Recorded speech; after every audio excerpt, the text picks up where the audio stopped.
Have you ever found yourself imagining what it would be like to live in a home that exudes lightness and order, without that constant weight of clutter and stress? I, having lived for half a century and learned that life is made up of choices, some that bring fatigue and others that give us strength, discovered a method that revolutionized the way I care for my home. Today, I invite you to embark on this transformative journey with me, no beating around the bush and with all the sincerity that experience has granted me. Don't waste any time. Subscribe to the channel, because if you think this is just another overused tip, you'll be surprised by what I have to say. After all, getting organized can be as fun as facing everyday dilemmas, and here, irony and provocation mix to awaken that critical sense that sometimes lies dormant within us. Yes, this is my way of showing that, even at 50, I can have a sharp mind and acerbic humor, always with a touch of tenderness and authenticity. I have always believed that a home is a reflection of our soul, and mine, marked by years of experiences, ups and downs, meetings and farewells, needed a method that not only organized the spaces but also organized the mind. It was precisely at that moment that I came across the FlyLady method, an approach that, to me, was like discovering a new universe within my very own home. Don't think it was a magical solution or that it worked overnight. Not at all. It was 7 intense days, filled with small revolutions that, together, transformed my home without leaving me exhausted. I, who was always that homemaker worn out by piles of papers and a mess that seemed to multiply on its own, saw in this method a bold yet comforting proposal. The central idea was to simplify, reduce the excess, and, above all, create an environment that allowed me to breathe easily. Every corner of the house gained a new story, and every task ceased to be a burden to transform into a ritual that connected me more deeply with myself. It's funny how, by taking care of the home, I end up taking care of myself too. The transformation of my home was, without a doubt, an internal transformation. At first, I confess I had my doubts. Would it really be as simple as they said, tidying up the home in 7 days and, as a bonus, regaining the energy I thought was lost? But the truth is, as I dedicated myself to this process, I began to discover nuances that surprised me and taught me to look at the little things with a new perspective. In each daily challenge, I found an opportunity not only to improve the physical space but also my own routine. The constant practice of caring for every detail made me realize that the mess was often not just a matter of organization, but a reflection of a lifestyle that needed rethinking. I speak from experience, because after so many years I learned that it isn't about a magic trick or a secret formula. It is an invitation to change, a provocation for you to break free from monotony and embrace the idea that you can, indeed, transform your home without depleting yourself in the process. I myself was once a prisoner of a vicious cycle, cleaning, tidying, with no time to breathe or to take care of myself. And that's when I realized that true change wasn't in the number of tasks completed, but in the way I approached them. The FlyLady method taught me the importance of breaking tasks into small, daily goals. Instead of feeling overwhelmed by the enormity of what needed to be done, I learned to see every nook and cranny of the house as an opportunity to create a lighter, more harmonious environment. The 7-day routine wasn't an end in itself, but the beginning of a new perspective. Each day had its own focus, its own mission, and this structure made me feel more motivated and less tired. Don't be mistaken, the energy you invest in caring for your home returns to you as well-being and personal satisfaction. I clearly remember the first day. I woke up with that feeling of fatigue that seemed to be ingrained in my bones, but I decided to face the challenge with a critical eye and an ironic smile. Let's see if today I can clear away that pile of accumulated papers and transform this living room into a space worthy of a good rest, I thought. And so, with a dose of irony and a lot of determination, I began to break down what seemed like a labyrinth of chaos into small tasks that I could accomplish without feeling the weight of responsibility. It was liberating to realize that, instead of trying to fix everything at once, I could take it one step at a time, celebrating every small victory.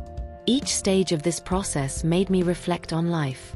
After all, how many times do we let ourselves be consumed by routine and end up forgetting that organization is not only physical but also mental? By organizing my home, I began to organize my thoughts, setting aside unnecessary worries and making room for what really matters. And, mind you, I'm not saying everything became perfect overnight. I still have my moments of discouragement and times when laziness insists on taking over. But I learned to face those moments with humor. After all, if I can't laugh at myself, what is life for?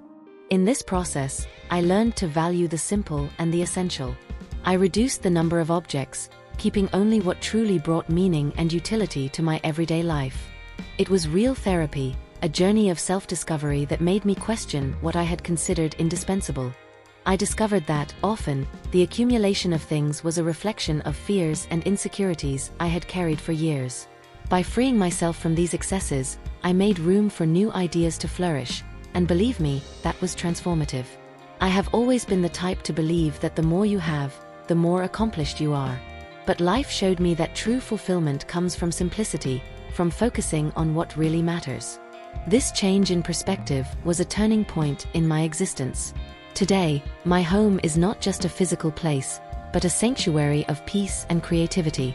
Every corner has its purpose, every object tells a story, and above all, the entire environment reflects a new way of living. Lighter, more mindful, and of course, happier. I know many of you might be thinking, but what if I can't do it? What if this method doesn't work in my life? Let me tell you one thing, true change begins with the decision to try. There are no guarantees, but what I can say is that by taking the first step, you are already opening yourself up to a world of possibilities. Transformation does not demand perfection. It demands courage, discipline, and above all, self-love. After all, taking care of yourself is the first act of caring for your home. I remember one time during the process, when I found myself in front of a closet crammed full. There, among forgotten clothes and objects that no longer served a purpose, I realized I was carrying the weight of a past that no longer made sense. I decided at that moment that it was time to put an end to it, to free myself from everything that did not contribute to my well-being. It was an act of courage and, at the same time, deep self-reflection. Organizing is not just about putting things in their place, but about allowing the new to occupy the space of the old, so that life can move forward without the chains of what has passed. Each day of this 7-day challenge was marked by small lessons that turned into significant changes. On the second day, I devoted myself to the kitchen, a space that had always been the beating heart of my home, but which was also the stage for numerous domestic mishaps and confusions. I learned to separate the utensils, to create a cleaning routine that wouldn't leave me exhausted, and above all, to value the time spent there. I discovered that when the kitchen is organized, meal preparation becomes a pleasurable, almost therapeutic activity. I'm not saying it's easy, but I can affirm that with a little creativity and the right dose of discipline, everything transforms. On the third day, the focus was the bedroom, the place where the soul rests and is renewed. I remember it took me a while to understand that the mess in the bedroom was not only physical, but also mental. The choice of colors, the arrangement of the furniture, the number of decorative objects. All of these directly influence the quality of sleep and the feeling of tranquility upon waking. So, I decided to do a thorough cleanup, keeping only what truly made me feel good. It was a process of detachment that, in addition to transforming the space, transformed me.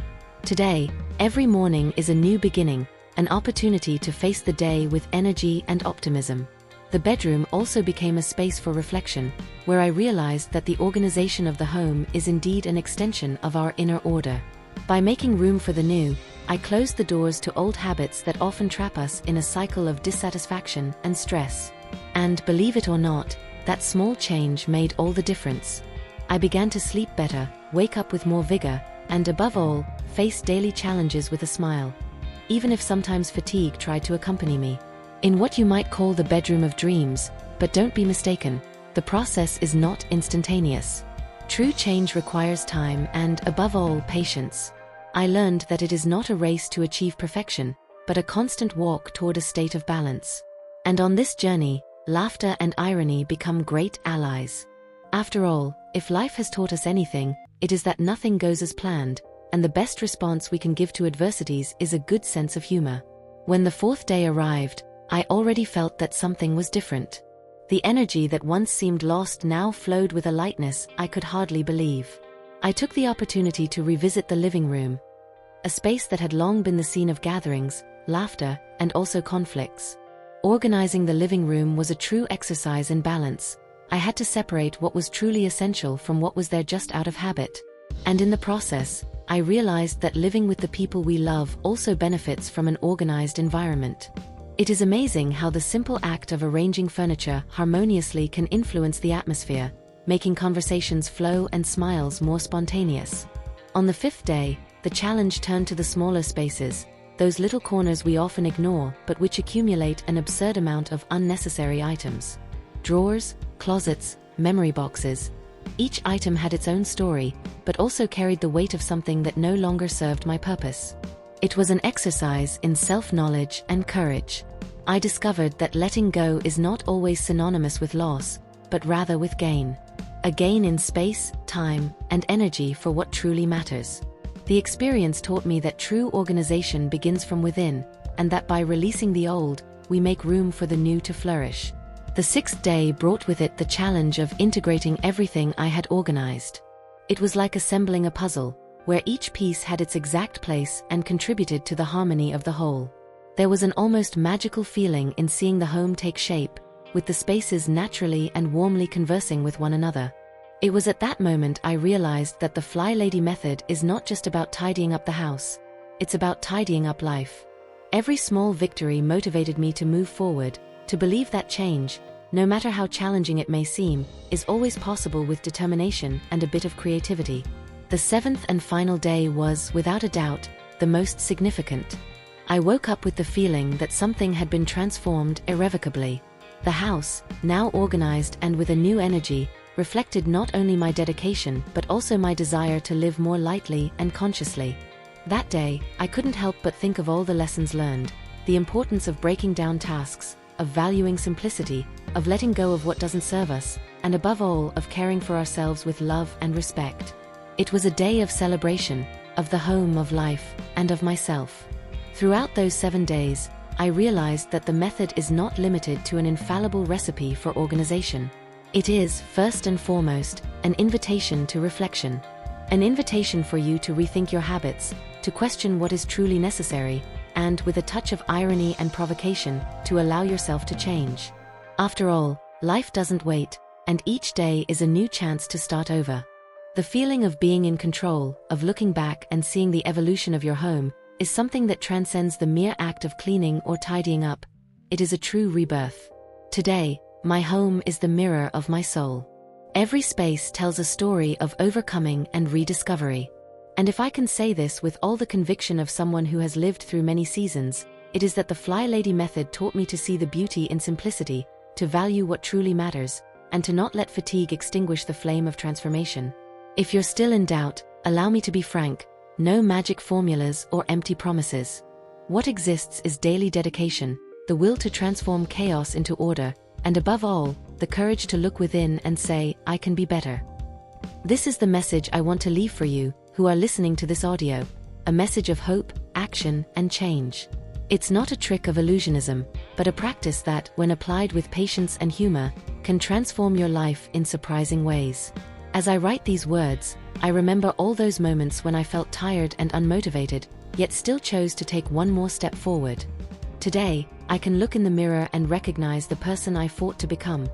Someone who learned that every challenge, no matter how complicated it seems, is an opportunity for growth. The transformation of the home reflects an inner transformation, and that is something no miraculous method can promise without the daily dedication we, as human beings, must offer ourselves. Little by little, I realized that it wasn't the amount of time invested but the quality of each moment that made the difference. Organizing the home became a ritual of self-care, a sacred time to reflect on the choices, the paths taken, and the possibilities of the future. It was in this process that I discovered the true meaning of the word order. Not just the absence of chaos, but the presence of an energy that drives life and makes it lighter, more meaningful. And here, amid laughter, small provocations, and that irony that only the experience of living can provide, I want you to feel that this journey is also yours. That, just like me, you can transform your environment and, with it, your very essence. Every tidy corner, every task completed, is a step toward a fuller and more conscious life. Make no mistake, my friends, change doesn't happen automatically, but it does happen, gradually and persistently. And the FlyLady method is just a tool that reminds us that the power to transform the world around us ultimately lies in our own hands. If my home today exudes lightness and order, it is because I chose to make organization a habit, a ritual that, with its ups and downs, makes me feel alive and connected to what truly matters. Now, if you are still here, doubting whether it's worth taking this leap of transformation, here's a provocation for you. How many times have you caught yourself complaining about fatigue, clutter, and the chaos that insists on dominating your routine? Isn't it time to say enough? Wouldn't it be wonderful to look at your home and feel that, finally, you have found a space that reflects the peace you have long sought? I know the answer is a resounding yes. And it is precisely for that reason that I invite you to try this change. Don't wait for the perfect moment, because it may never come. The time is now. And to finish, with all the sincerity and that touch of irony that accompanies me, if you think organizing the home is a task only for the young with endless energy, allow me to debunk that cliché. At 50, I have learned that experience is the best ally, and that the wisdom of knowing what truly matters is a gift that is earned over time. The transformation of my home is, in fact, the transformation of my life. And believe me, there is no age to restart and reinvent yourself. So, I bid you farewell with the certainty that every step, no matter how small it seems, has the power to change not just a space, but the entire trajectory of a life. May your home, just like mine, become a refuge of peace, inspiration, and of course, a stage for the endless possibilities that tomorrow holds. And remember, change begins when you decide that it's time to say enough. Go ahead, dare, transform yourself, and above all, live with intensity and authenticity.